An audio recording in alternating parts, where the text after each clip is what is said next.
जय हिंद दोस्तों, वंदे मातरम। देखिए, डॉलर की जो वैल्यू है वो लगातार रुपए के सामने बड़ी होती जा रही है। मतलब एक तरफ जो डॉलर की अगर हम बात करें तो 70 रुपए के आसपास हुआ करता था, 68 रुपए के आसपास हुआ करता था 4-5 साल पहले। वही डॉलर आज 80 रुपए को टच कर रहा है। अगर हम बात करें जो हम बाहर से चीज़ें लेते हैं, चाहे हम पेट्रोलियम पदार्थों की बात करें या और भी चीज़ें जो हम इंपोर्ट करते हैं, उन सभी के ऊपर इस बढ़ते हुए डॉलर के रेट का असर पड़ेगा। ऐसे में पेट्रोल के रेट भी महंगे हो सकते हैं, और पेट्रोल के रेट या डीजल के रेट महंगे हुए तो फिर आप खुद ही समझ लीजिए कि एक एक करके लगभग सभी चीज़ों के रेट महंगे होने लगेंगे, क्योंकि ट्रांसपोर्टेशन में तो ये चीज़ें लगनी ही हैं।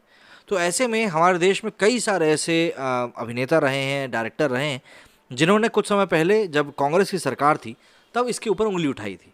लेकिन अभी भाजपा शासित सरकार है तो ऐसे में वो चुप्पी साधे बैठे हैं, और यही एक मौका दे देता है कई सारे वामपंथी लोगों को आपके ऊपर उंगली उठाने का। अब ऐसे में प्रकाश राज ने उंगली उठाई है, और साथ ही साथ धीरे से केआरके ने भी अपनी बात कह दी है। ज़रा बताता हूँ इस वीडियो में कि आपको प्रकाश राज ने अनुपम खेर के साथ साथ और भी जो वो कई सारे बॉलीवुड के कलाकार हैं उन लोगों को क्या कुछ खरी खोटी सुनाई है। प्रकाश राज की गिनती सिनेमा जगत में दिग्गज अभिनेताओं में अब होती है, जो अपने बयानों की वजह से चर्चा में रहते हैं। अभिनेता हमेशा राजनीतिक मुद्दों पर खुलकर बोलते नजर आते हैं, और अब उन्होंने डॉलर के मुकाबले गिरते हुए रुपए की कीमत पर एक ट्वीट कर डाला है। डॉलर के मुकाबले रुपए अपने सबसे निचले स्तर पर पहुंच चुका है, और उस मुद्दे पर ट्वीट करते हुए प्रकाश राज ने बॉलीवुड के कुछ सितारों को घेरा है। अभिनेता ने बॉलीवुड कलाकारों से रुपए की गिरती कीमत पर चुप्पी साधने पर सवाल किया है। दरअसल सोशल मीडिया पर अनुपम खेर, विवेक अग्निहोत्री, शिल्पा शेट्टी, जूही चावला जैसे सितारों के कुछ पुराने ट्वीट वायरल हो रहे हैं, जो कि साल 2012-13 के समय के हैं, जब यूपीए मतलब कांग्रेस और सहयोगी दल की सरकार थी। इन ट्वीट्स में बॉलीवुड के तमाम सेलिब्रिटीज डॉलर के मुकाबले रुपए की गिरती कीमत की वजह से सरकार को घेरने का काम कर रहे थे। उन दिनों अनुपम खेर ने एक ट्वीट करते हुए लिखा था, सब कुछ गिर रहा है, रुपए की कीमत और इंसान की कीमत। हम उस देश के वासी हैं जिस देश में गंगा रोती है। मतलब ये काफ़ी बड़ी बात कही थी इन्होंने, 2013 की बात थी। वहीं विवेक अग्निहोत्री ने साल 2012 में एक ट्वीट किया था, जिसमें उन्होंने लिखा था कि दुआ है कि आपकी खुशी पेट्रोल की कीमत की तरह बढ़े, आपकी मुसीबतें भारतीय रुपए की तरह गिरें, और हर्ष से आपके दिल ऐसे भरे जैसे भारत में भ्रष्टाचार। वहीं जूही चावला ने 21 अगस्त 2013 में सरकार के खिलाफ ट्वीट करते हुए लिखा था, थैंक गॉड अपन के अंडरवियर का नाम डॉलर है, रुपया होता तो बार बार गिरता रहता। हालांकि अभिनेत्री अपना ये ट्वीट अब डिलीट कर चुके हैं, लेकिन बात वही है ना, सोशल मीडिया पर एक बार कोई चीज़ आ जाती है तो उसके बाद वो जाती कहाँ है। इसके अलावा अमिताभ बच्चन ने अपने ट्वीट में लिखा था कि अंग्रेजी डिक्शनरी में एक नया शब्द जुड़ चुका है, रुपीड। ये एक वर्ब है जिसका अर्थ है नीचे गिर जाना। प्रकाश राज ने इन तमाम सितारों के पुराने ट्वीट्स का स्क्रीनशॉट शेयर किया है, जिसके साथ अभिनेता ने इन सितारों पर तंज मारते हुए लिखा है, एक समय था जब हमारे देश में ऐसा होता था। इसके साथ ही प्रकाश राज ने सिर्फ पूछ रहा हूं का हैशटैग यूज किया है।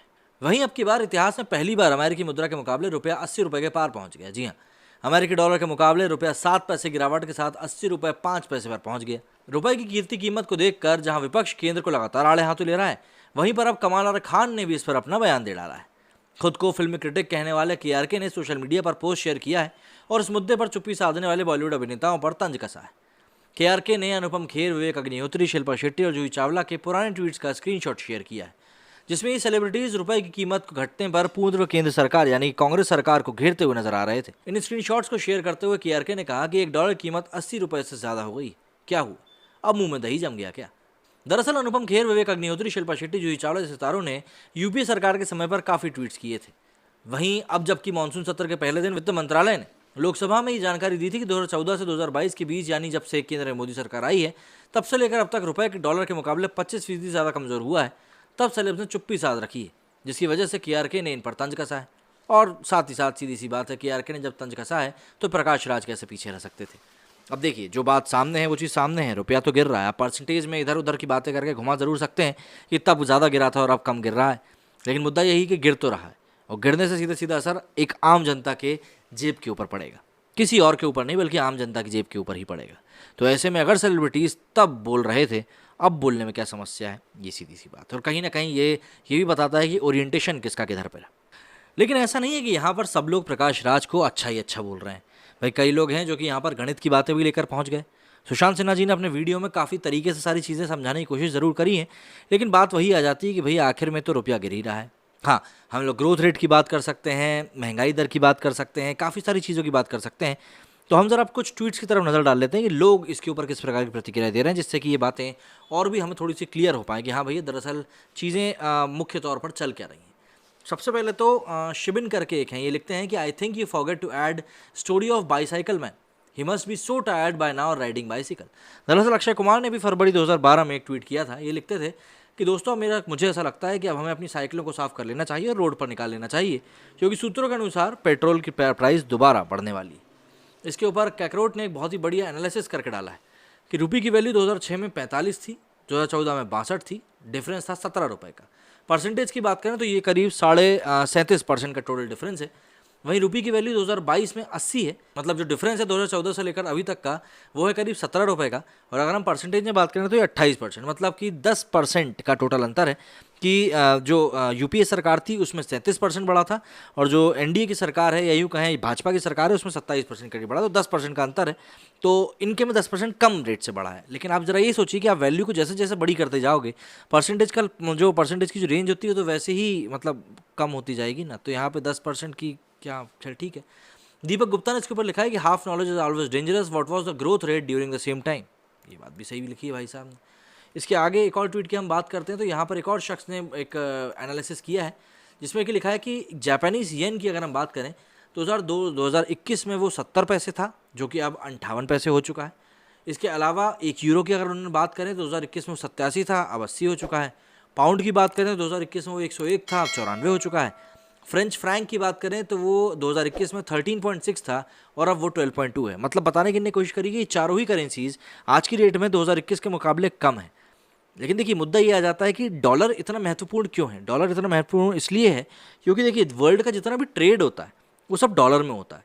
तो अगर आप ये सोचें कि पाकिस्तानी रुपया या श्रीलंकन रुपी ये ऐसा है वो वैसा है, यार उसको बात करने से कोई मतलब ही नहीं है। जब ट्रेडिंग ही पूरी डॉलर में हो रही है तो हमें डॉलर में ही बात करनी पड़ेगी। आप दूसरी किसी चीज़ में बात करेंगे तो वो चीज़ बेईमानी कहलाएगी। तो ऐसे ही कुछ लोग हैं जो कि अपने अपने तरीके से सपोर्ट भी कर रहे हैं, कई लोग अपनी जगह पर सही भी हैं और कई लोग लॉजिकली अगर हम बात करें तो चीज़ों में डिफरेंस भी देख सकते हैं। आप परसेंटेज की कई लोग बात कर रहे हैं, कई तरह की बातें जो कि लोग यहाँ पर कर रहे हैं। लेकिन देखिए डॉलर अगर यूं ही बढ़ता रहेगा तो जो इसका बुरा असर पड़ेगा वो सीधे तौर पर हमारी जेब पर ही पड़ेगा।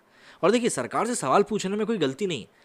अगर आप सरकार से सवाल कर रहे हो उसका मतलब ये है कि भाई आपको इस चीज़ की आज़ादी है कि आप सरकार के खिलाफ आवाज़ उठा रहे हो। खिलाफ आवाज़ नहीं भी उठाना गलत होगा, तो हम कम से कम बोल रहे हैं, सवाल उठा रहे हैं कि भाई आखिर ये कब होगा। क्योंकि अगर रेट बढ़ता रहा, अगर डॉलर का रेट यूं ही बढ़ता रहा तो आपकी जेब के ऊपर जो असर पड़ेगा, चाहे वो पेट्रोल के रूप में हो, चाहे खाद्य सामग्री के रूप में हो, चाहे किसी भी रूप में हो, उसका वहन कोई और नहीं करेगा, उसका वहन आपको ही करना पड़ेगा। उस समय पर ये जो गणित आप लोग बिठाएंगे वो गणित आपके काम नहीं आएगा। तो ऐसे में इस बात को समझना पड़ेगा कि भाई डॉलर के रेट अगर इतने बढ़ रहे हैं तो इनको कैसे नियमित किया जा सकता है।